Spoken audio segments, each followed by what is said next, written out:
Cuando hablamos de resonancia magnética, de seguro se nos viene a la mente imágenes del interior del cuerpo humano. Pero, ¿sabías que existen secuencias que nos permiten ver la sangre fluyendo? También nos permiten ver la actividad cerebral y de hecho se pueden tomar estas imágenes en tan solo segundos. Bueno, aquí les vengo a hablar con una experta sobre el tema que nos va a aclarar un poco estas dudas. Buenos días, Lice, bienvenida a esta entrevista. Hola Aleja, buenos días, muchas gracias por tu invitación el día de hoy. Bueno, queremos saber un poco de ti, a qué te dedicas. Bueno, mi nombre es Lice Darisa, soy tecnóloga en radiología e imágenes diagnósticas y ya hace bastante tiempo pues me llevo desempeñando en el área de resonancia magnética. Para mí es un placer tenerte hoy acá. Pues me presento, mi nombre es Paula Morales, soy estudiante en tecnología en radiología e imágenes diagnósticas y pues hoy quisiera como sacarle provecho a que tú estás aquí para que nos resuelvas algunas dudas a todos y me gustaría que comenzáramos hablando por qué es la resonancia magnética. Bueno, claro, el día de hoy pues vamos a dejar claro pues todo el tema claro que quieras. Bueno, iniciemos. La resonancia magnética es una técnica de adquisición de imágenes en las que se obtiene pues imágenes de muy buena calidad y con mucho detalle anatómico. Lo bueno de este tipo de adquisición es que no se usa radiación ionizante como en el caso de la tomografía o en el caso de la radiología convencional. Es que la resonancia es muy interesante porque no se utiliza radiación. Claro, la resonancia utiliza imágenes de alta frecuencia para obtener las imágenes, además de que podemos obtener diferentes tipos de imágenes de acuerdo a las secuencias que queramos ver. Dentro de ellas, pues un ejemplo serían las Spin-Echo o las eco de gradientes. Yo sí quería llegar a este punto sobre la secuencia de eco de gradientes, pues en mi clase aún no lo hemos visto a profundidad, pero más o menos sé que el gradiente es un campo magnético adicional que se utiliza para codificar la señal de los átomos de hidrógeno. Sí, claro, tienes razón, pues también hay que mencionar que los gradientes son los que codifican esta señal en las tres direcciones espaciales, que son axial, sagital y coronal. También es importante mencionar que este tipo de secuencias de ecogradiente son secuencias muy rápidas y se pueden ponderar tanto en T1, en T2 y en dp. En T2 estas secuencias suelen ser muy sensibles a las patologías y es por esto que se usan mucho en estudios musculoesqueléticos y en estudios abdominales dinámicos. Pero pues no todo es bueno.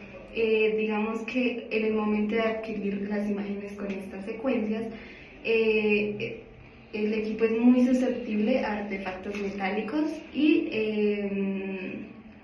se genera bastante ruido en el momento de adquirir la imagen. Ese tema es bastante extenso y pues, ¿tú nos podrías explicar cómo funciona? Claro, las secuencias eco de gradiente utilizan dos principios que son fundamentales para que sean eco de gradiente.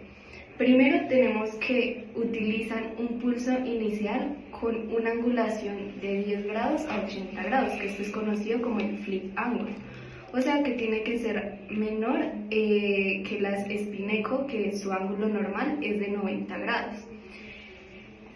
Posteriormente se utiliza un gradiente en lugar de un pulso de 180 grados y esto genera tiempos de repetición mucho más cortos y hace que adquirir la imagen sea mucho más rápido.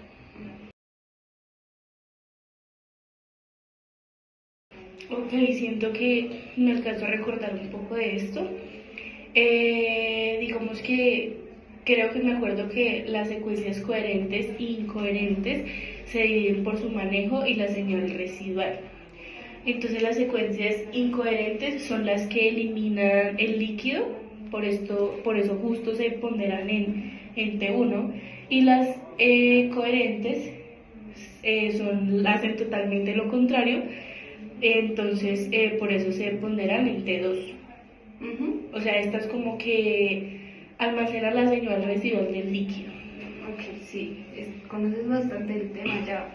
Bueno, entonces te voy a explicar cómo funcionan este tipo de secuencias. Resulta que las secuencias incoherentes inician con un flip angle, como ya lo dije, tiene que ser entre 10 grados y 80 grados. Y posteriormente se produce un fit, que es el decaimiento de inducción libre de la señal cruda y transitoria después del TR, o sea, tiempo de repetición. Luego se utiliza un gradiente que genera el eco, pero aquí no acaba nuestra secuencia, sino que se aplica un spoiler, que es el encargado de cortar la señal para que no se pondere en T2, sino que se pondere en T1.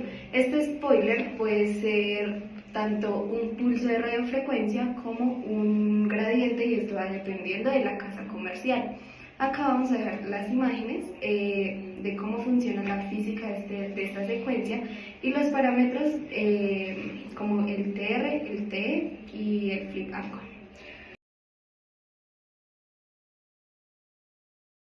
Ok, bueno, también existe una secuencia que se llama turboincoherente, que es más rápida que las normales. ¿Tú me puedes explicar cómo es esa? Claro, estas secuencias son muy similares a las incoherentes normales. Lo único que tienen de diferente en sí, que podríamos decir, es que antes de iniciar con su pulso con flip angle, se utiliza un pulso anterior, que este sí tiene que ser obligatoriamente de 180 grados. Ahí para adelante igualmente se utiliza el flip angle, se aplica el gradiente, produce el eco y posteriormente el spoiler. Y así van a seguir funcionando en nuestros tiempos de repetición y nuestros tiempos de eco.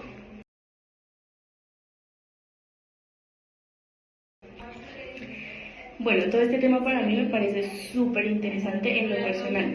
Ahora quiero que nos expliques cómo funcionan las secuencias eco de gradientes coherentes, ya que estas se dividen en dos, en refase total y en refase parcial. Que más o menos es como importante mencionar que es tanto la refase total como la refase parcial almacenan la señal residual de la magnetización transversal, y por esto esas se ponderan en T2. Ajá, sí. Sin embargo, hay que tener en cuenta, bueno, empecemos por las de refase parcial. Hay que tener en cuenta que este tipo de secuencias coherentes de refase parcial pueden funcionar de dos formas. La primera es que utilizan un FIB, que es la señal de eco gradiente después de un pulso de radiofrecuencia, y un eco. Hay otras que funcionan con ecos, que son múltiples ecos, valga la redundancia, estables de la magnetización transversal. Y estas secuencias se consiguen aplicando un gradiente de refase en la dirección del gradiente en codificación de la señal. Ah, ok, entiendo. ¿Y tú nos podías como profundizar más el tema y explicarnos en cómo funciona físicamente? Sí, claro. Bueno, digamos que estas secuencias son un poco más sencillas porque, como podemos observar en la imagen que se va a mostrar posteriormente, se aplica el flip angle, que como ya mencionamos, tiene que ser entre 10 y 80 grados. Posteriormente se aplica la secuencia, se aplica el gradiente y finalizamos con el eco. Y asimismo se van repitiendo estos tiempos de repetición y tiempos de eco. ¿Y tú qué nos podrías contar de la refase total? Las secuencias de ecogradiente coherentes de refase total también utilizan un principio con un FIB y un eco. Y estas se consiguen aplicando un gradiente de refase en las tres direcciones del espacio. Ok, y digamos en cuanto a la física. Bueno, digamos que hasta cierto punto estas secuencias son similares a las de refase parcial. Sin embargo, bueno, lo voy a explicar desde el inicio. Entonces, se va a aplicar un pulso con un flip angle, se produce la gradiente para generar el eco y luego se produce otra gradiente pero en sentido contrario para refasar totalmente la magnetización transversal.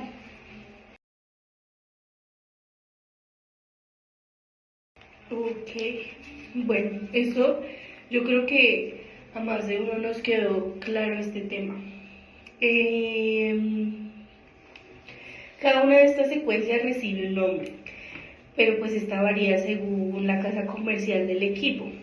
Para facilitar, me gustaría que nos explicaras esto un poquito, cómo se vería en cada equipo estas secuencias. Claro, digamos que estas secuencias reciben, como ya lo dijiste, reciben un nombre según la casa comercial a la que pertenezca el equipo. Entonces, tenemos equipos de General Electric, Hitachi, Philips y Siemens. Bueno, digamos que las secuencias incoherentes en los equipos General Electric tienen varios nombres. Pueden ser llamadas como SPGR, MPGR o LAVA. En los equipos Hitachi son conocidas como RSSG, en los Philips como T1FFE o también como CEFFE T1 y en los Siemens como Flash.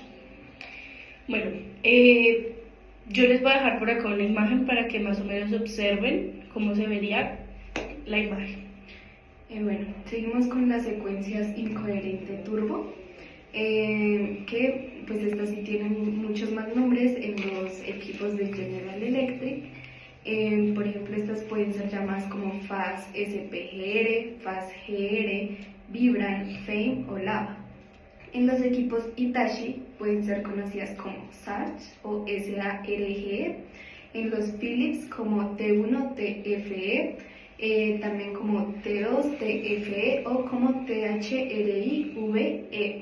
Y por último, en los equipos Siemens son conocidas como Turbo Flash o como Bayer. En imágenes se vería algo así. Bueno, ya seguimos con las secuencias eco de gradiente coherentes con un refase total que en los equipos General Electric son conocidas como las secuencias Fiesta, en los Hitachi como BASG, en los equipos Philips como Balanced FFE y en los Siemens como True FISP. En imágenes se vería algo así. Bueno, ya seguimos con las secuencias eco y gradiente coherentes con refase parcial cuando se producen con un FIB y con un eco. Y estas en los equipos de General Electric son conocidas como GRASS o FAST. En los equipos Philips son conocidas como FFE y en los Siemens como FISP. Y también por acá les dejo una imagen para que observen cómo se vería.